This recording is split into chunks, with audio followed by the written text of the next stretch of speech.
Tunaongea juu ya dealing with the spirit of anxiety. Make this one.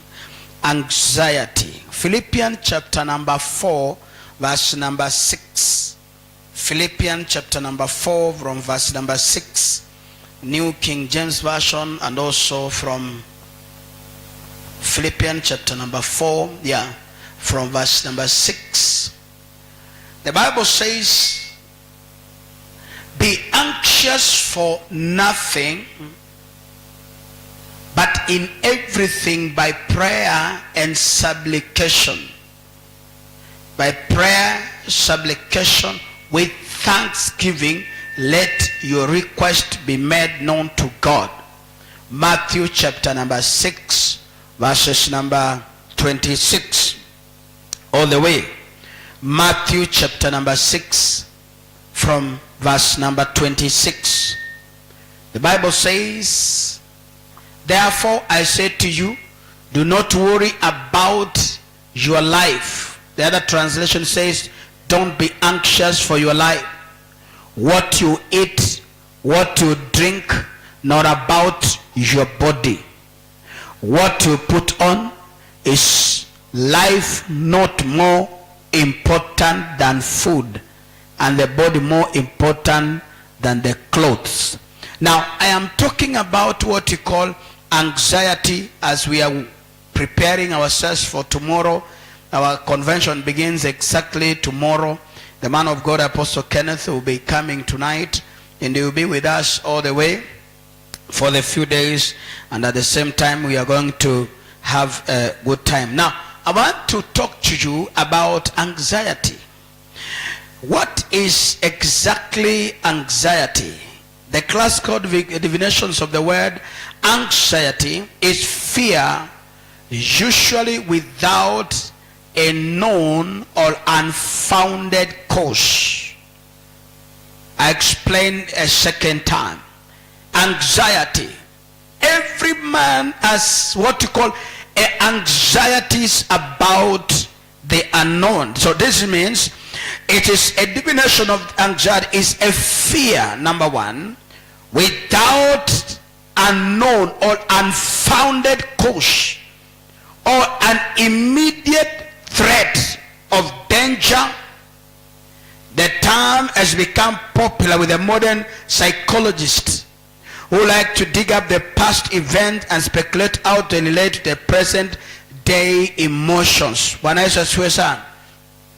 are in business, when people are going for examination, when all the politicians are coming in for the nomination now, which is coming on 21st, the other one is beginning on 13th. There is a lot of anxiety in the spiritual realm. There is anxiety in the life of people. And you know, anxiety is the dangerous spirit of fear that causes a man to reduce his terminal progress. You cannot be able to progress well when there is a lot of anxiety that is covering all the days of your life. You become so anxious. Why? Because sometimes what happens with anxiety is exactly the past life starts haunting you about the present life, and it gives you the fear of encountering and conquering the future of your life. Somebody say it, amen. Isaiah 43 verses number 18, the Bible says, remember not the former things, behold I do a new things. That is what can easily fight out what we call anxiety. Anxiety is a demonic spirit that comes in the life of a man, and it reduces even a general, it reduces a great man, it reduces your life into a common man. It reduces your aggression. When you feel your aggression, you want to perform better, you want to do something well. That the Bible says, do not remember the former things, nor consider the things of old. Anxiety, it is also, it takes you back to from the former life that you lived, and it gives you the present fear to combat and challenge the future. So that is what we call anxiety. And the Bible says, do not be anxious. Right now, everybody, there's a cloud of anxiety in the spiritual realm. People are afraid. Because anxiety, it's a fear of the unknown. You are too anxious, and what you fear most may not happen necessarily, but it creates you the delaying of your destiny connection. And that's why I came this afternoon by the grace of God to give somebody a hope that every anxiety has an answer to it. Number one answer, the Bible says in that anxiety point, instead of keeping on thinking about what shall happen, number one, pray. Number two, pray. Number three, pray. People become too anxious, and that's why in the process of anxiety, people go to consult some spiritualism. They go in to consult some spiritism. They want to consult satanism.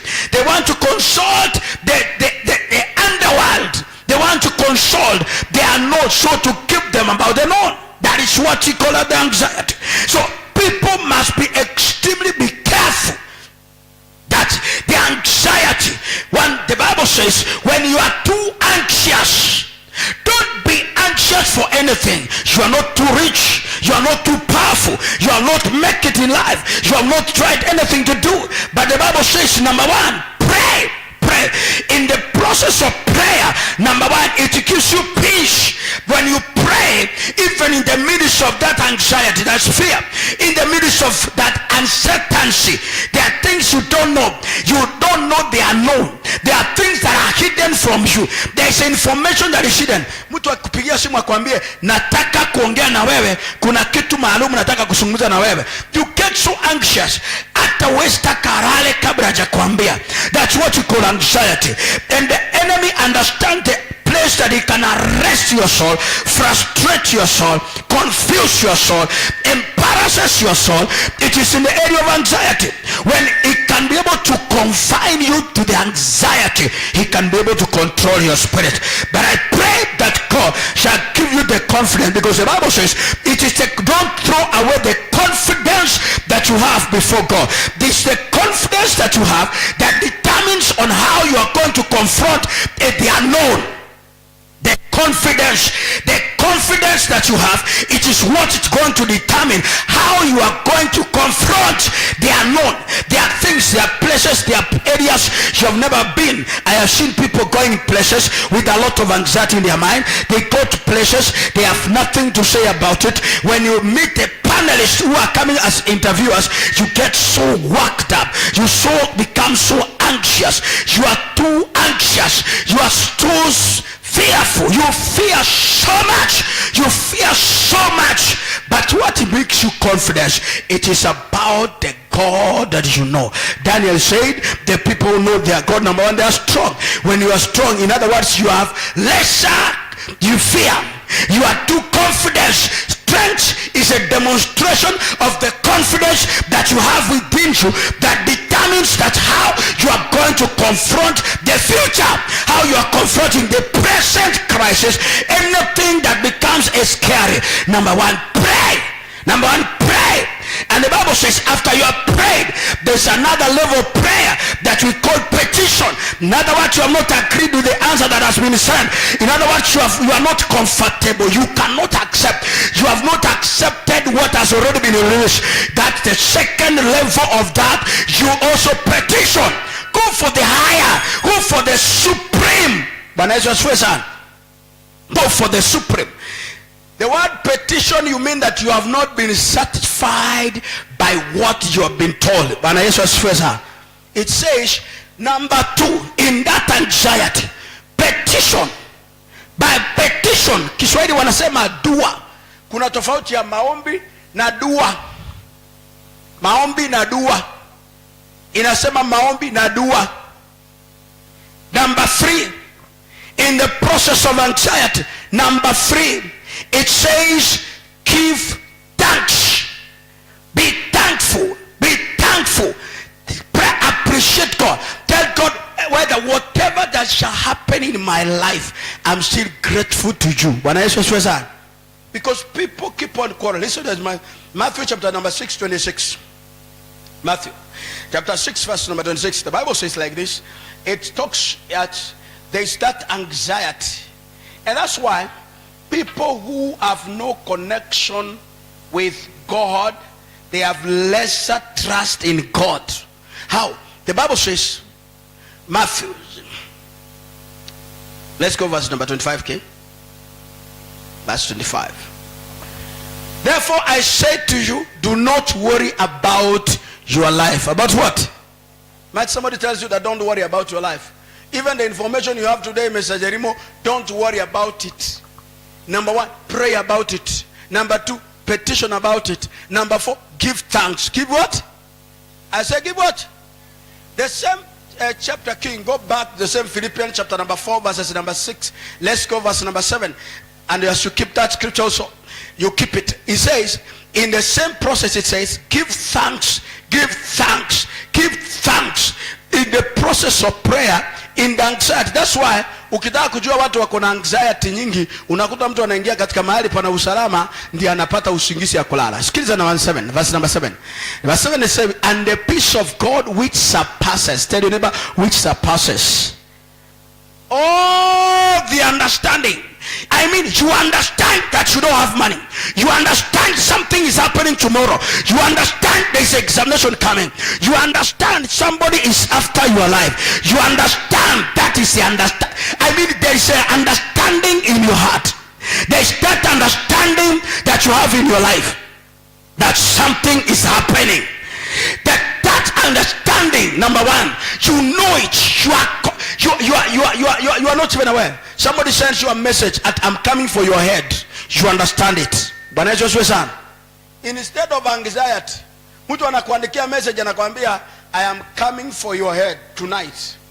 Unaanza kuingia wasiwasi, unakimbia police station. Unaenda police station, unaenda unaambiwa nzimu iko mteja. Unaanza kutafuta kila mahali. So you start walking because one, already that's the information imeingia kwa nafsi, imedisorganize maisha yako. Then now you start living in fear.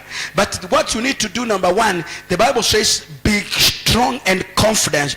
In that anxiety, pray. Do what? I said do what? Don't engage somebody, go and ask him, what did you say? Because the moment you go and engage somebody and you ask, what do you say? What are you trying to do about my life? What are you saying about it? You change the anxiety and you say, God, give me grace that anything that gives me worry, give me. The Bible says the peace of God. The peace of what? Who is? The Bible says the peace of God which surpasses all the understanding. Number 1, it will guard your heart. Guard what? Anxiety comes in the heart of a man by the information that you have, which you are not aware of.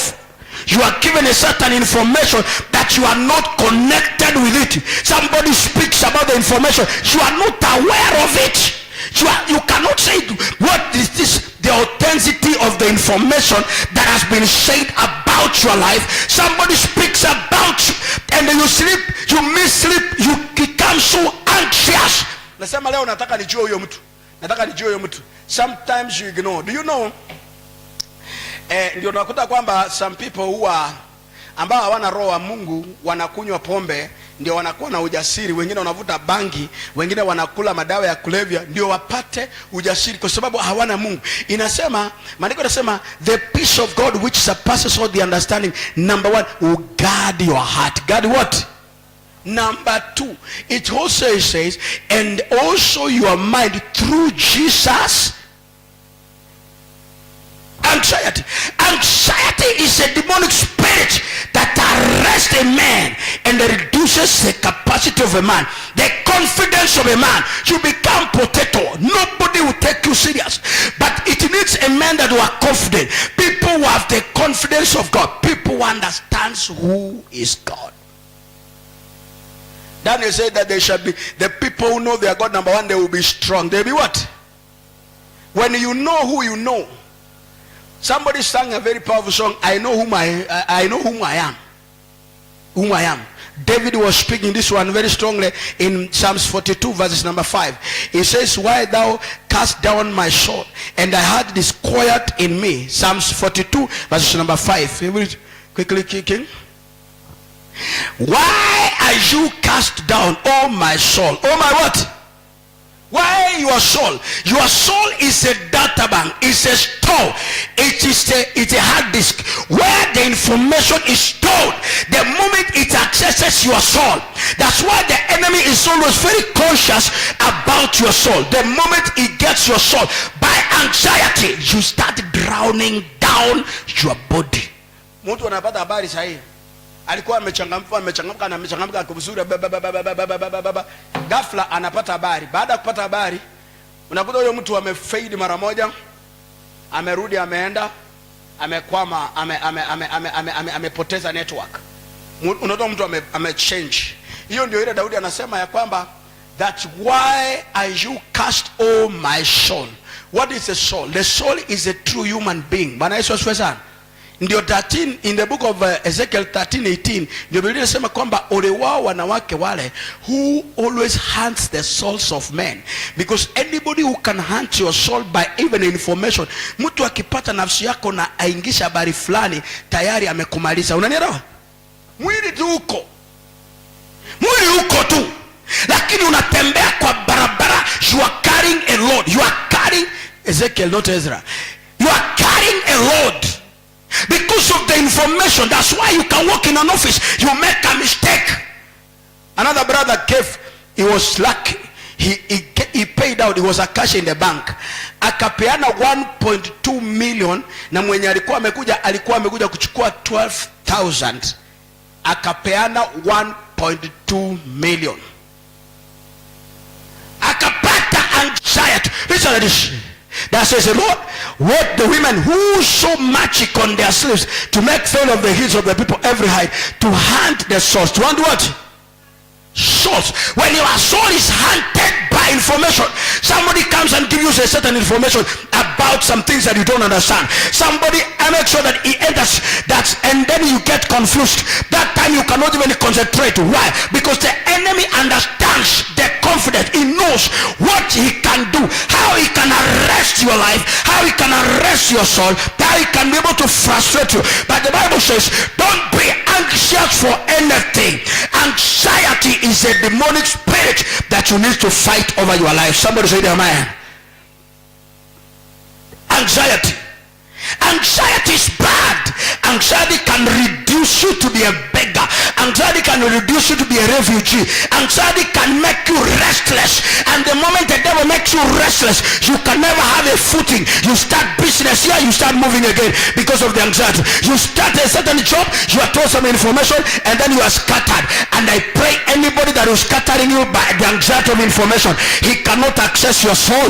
I say he cannot access your soul. I say your soul cannot be hunted down by a demonic magician, satanic. Anybody who has taken your name somewhere to hunt it, he can never access your soul. I say he can never access your soul. Your soul is so strong. Anytime I arrest somebody's soul, then I've already arrested the confidence of that person. Because any information that you enter in that soul, it changes you. Look at this. They will hunt the souls of my people to keep themselves alive. Our souls. So David was speaking in that Psalms chapter number 42:5. David was speaking and saying, cast down my soul, my soul, my soul. Listen to this, my soul. Psalms. It says, why are you cast down, O my soul? And why are you disquieted within me? Kwa nini unapigana ndani yangu? Unaamka unasema ninataka kwenda kufanya kitu fulani, lakini ndani ya akili yako unaambiwa naona kama sitafanya, nafanya na kama naweza fanya, nafanya kama sitafanya. Na unajua nafsi ya mtu ikizungumza na mtu, na sometimes Mungu huwa anaongea na mtu na anamwambia kwamba kuna kitu nataka kufanya katika maisha yako. Bwana Yesu asifiwe sana. Maisha ya mtu huwa inatawalwa na roho ya wasiwasi, inafanya mtu anashindwa kusettle. Even somebody cannot be settled in his house. He cannot settle with his husband. He cannot settle with his wife. He cannot settle with his children. He cannot settle with his relatives and friends. He cannot settle in places. You find that there's an unsettlement.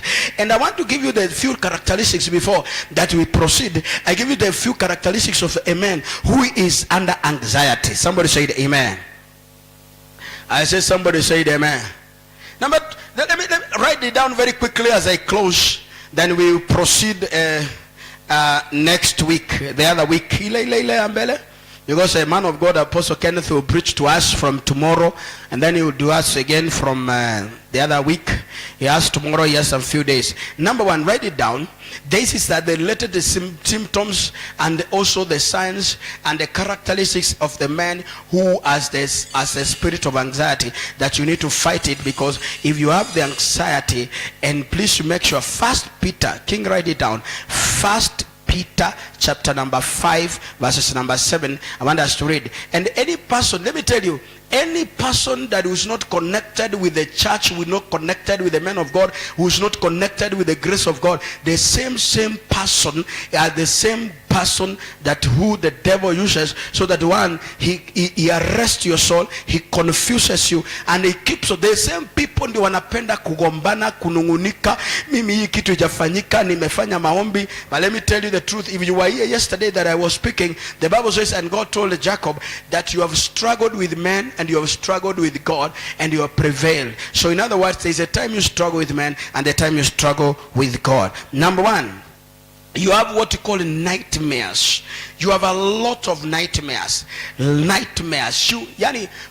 When you have a spirit of anxiety, kuna mtu anaweza lala sana na mwingine halali sana, mwingine anashindwa kulala, ana change masaa ya kulala. Badala alale usiku, unakuta anaanza kulala saa moja wakati watu wanaamka. Hata anaenda kazini, akienda kwa shughuli, anaenda anajikuta analala, anajipata analala, anakuwa na sleeplessness. Yani you cannot be able to find time to sleep during the night, but during the day you have a lot of time to sleep. Bwana Yesu asifiwe sana.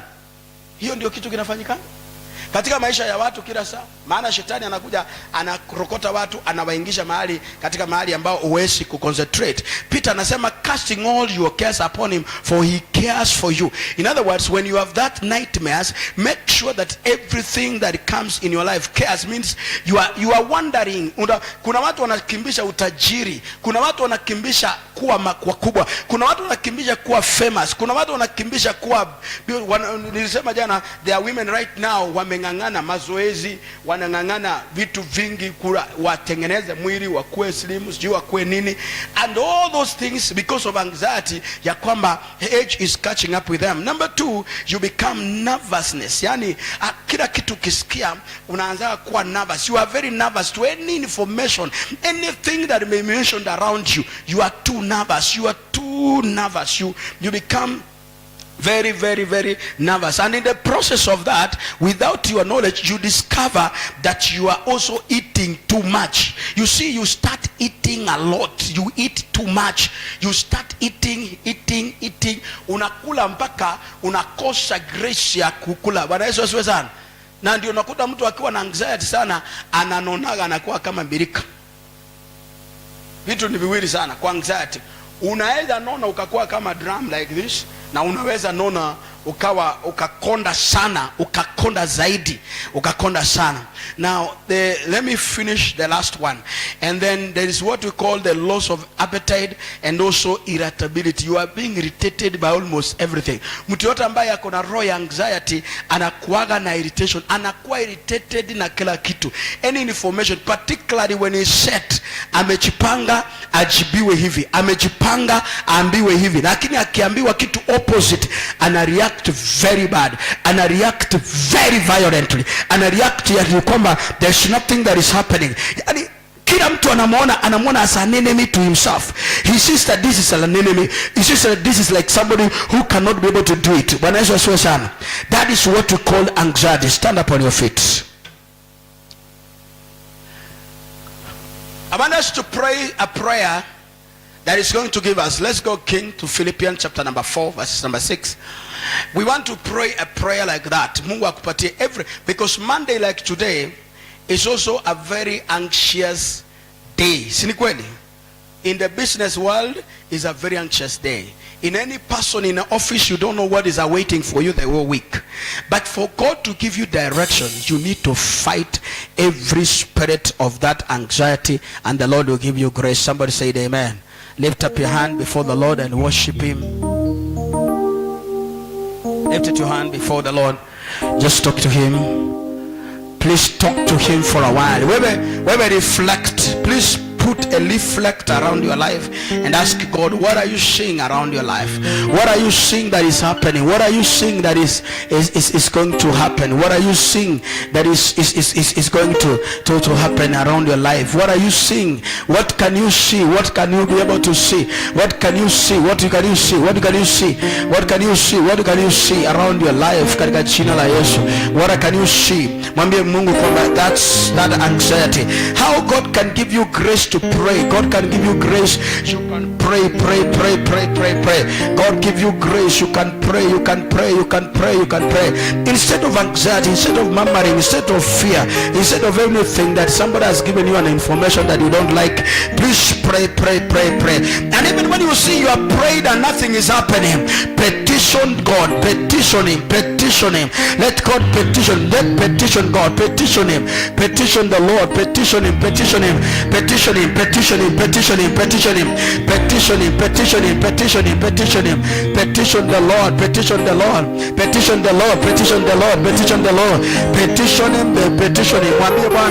And finally give thanks. Finally give thanks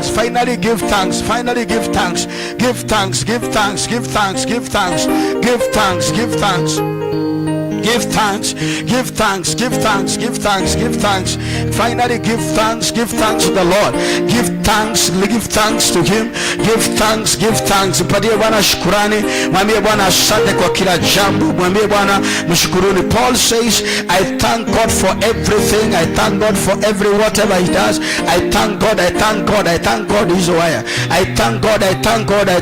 Mwambie God, I thank you. God, I thank you.